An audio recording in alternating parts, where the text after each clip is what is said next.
Is there actually a meat shortage?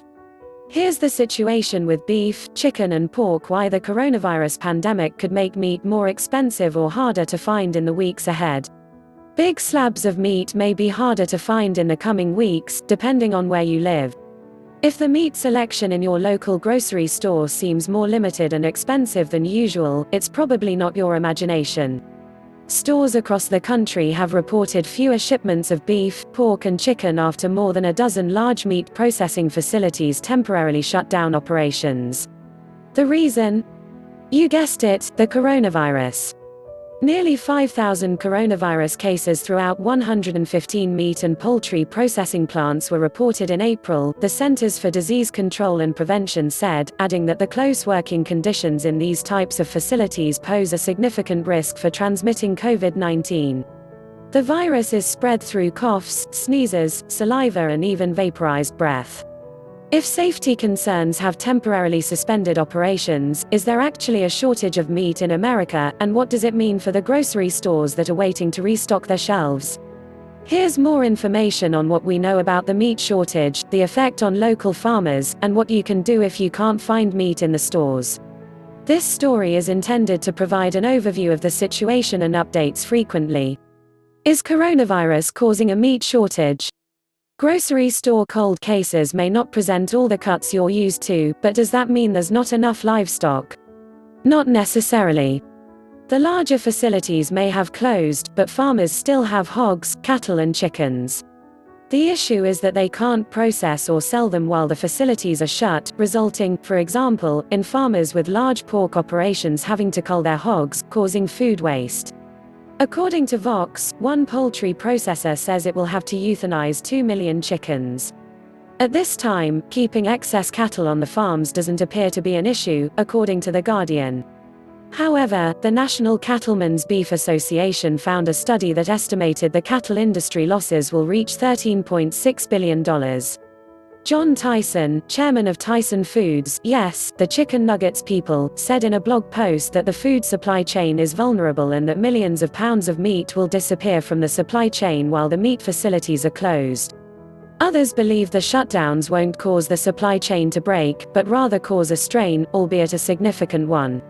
The CDC stated, as a part of its guidelines for reopening the economy, that coronavirus outbreaks in food production plants and other critical industries are crippling communities financially and threatening national food security.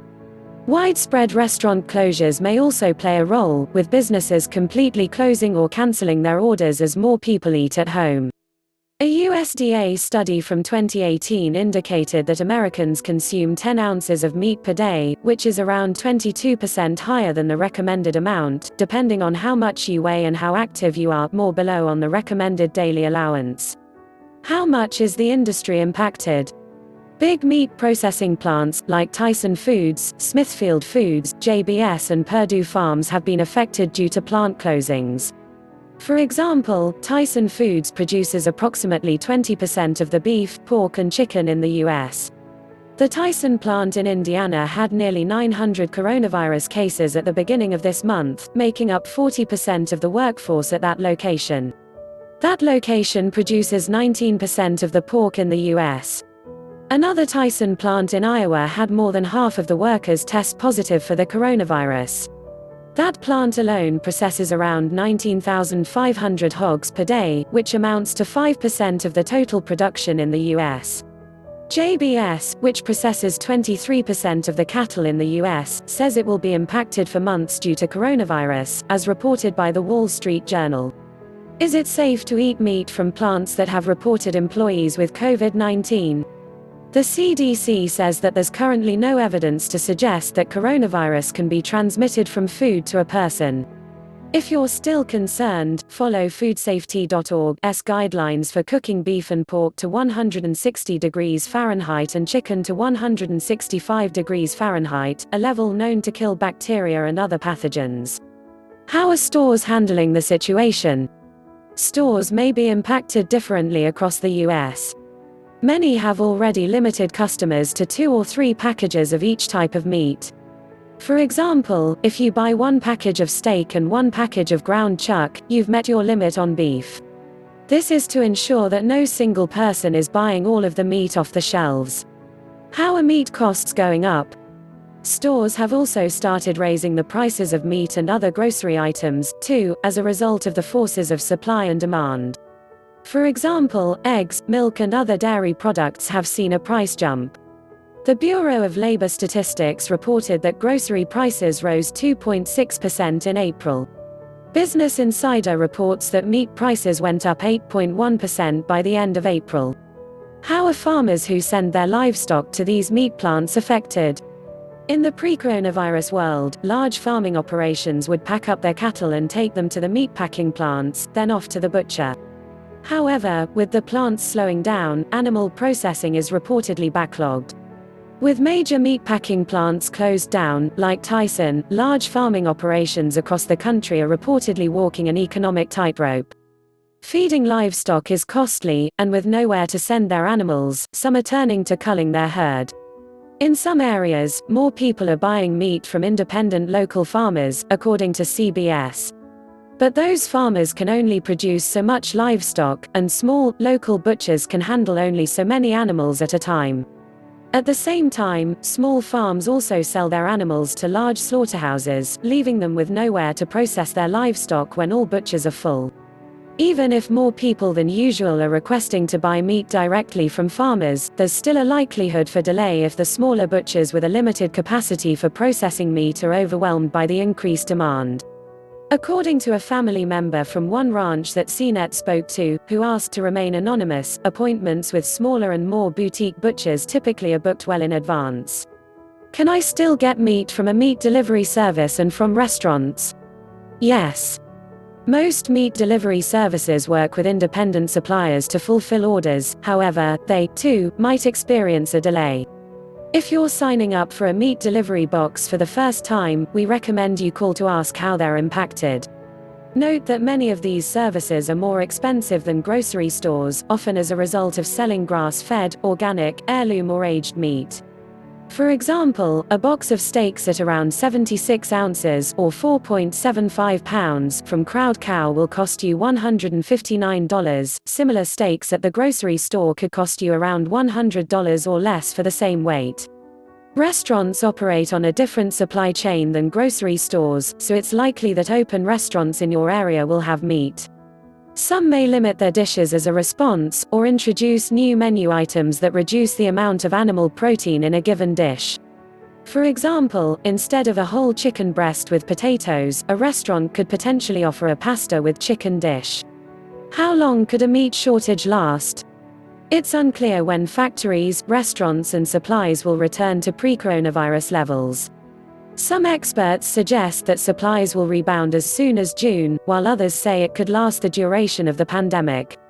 In April, President Trump signed an executive order to keep the meat processing facilities open during the pandemic to help prevent shortages. However, some brands, like Tyson and Smithfield, are keeping their plants closed to protect worker safety, saying they can't operate if the employees don't show up for work. To make the workers feel safe, they would need to provide more personal protective equipment, as well as provide enough space between the workers. Tyson's CEO said the company is taking temperatures of the employees, installing infrared temperature scanners in the facilities, supplying face coverings and conducting daily sanitizing. Are Impossible Foods or Beyond Meat affected? Impossible Foods. Impossible Foods and Beyond Meat are companies that make plant-based foods as an alternative to meat from animals. Their goal is to make a product that tastes and behaves like ground beef and pork when cooked. An Impossible Foods representative said that so far, its facilities haven't been impacted by the coronavirus, so its products are still available for purchase. The representative noted the top ingredient is soy, and therefore the company relies on heavy machinery run by a few essential employees while maintaining enforced social distancing. The companies have actually seen an increase in sales due to the limited supply of meat, according to MarketWatch. The Impossible Foods representative said the company started the year out in 150 grocery stores, and now it's in about 3,000 stores today. Their websites can help consumers find nearby grocery stores that sell their products. The plant-based beef and pork aren't available for mail order at this time. How much protein is recommended per person per day? The amount of protein required for each person varies depending on how much they weigh and the amount of exercise they get each day. USDA says the recommended dietary allowance for one day is 0.8 grams of protein per kilogram of body weight, or about 3.6 grams per 10 pounds. You can calculate your recommended protein intake here. What can I eat for protein instead of meat? Eggs, 6 grams of protein per large boiled egg. Fish, 13 grams of protein per 3.25 ounces. Fillet. Beans, 1 cup of boiled white beans has 8 grams of protein. Almonds, 1 ounce has 11 grams of protein. Yogurt, 8.5 grams of protein per cup. Quinoa, 1 cup of cooked quinoa has 8.14 grams of protein. Here are some more protein snack options. If you can't find meat in your local store, you can still order it online. Here are some of the best meat delivery services, as well as how to get alcohol, wine and beer delivered to your door and the best meal kit delivery services.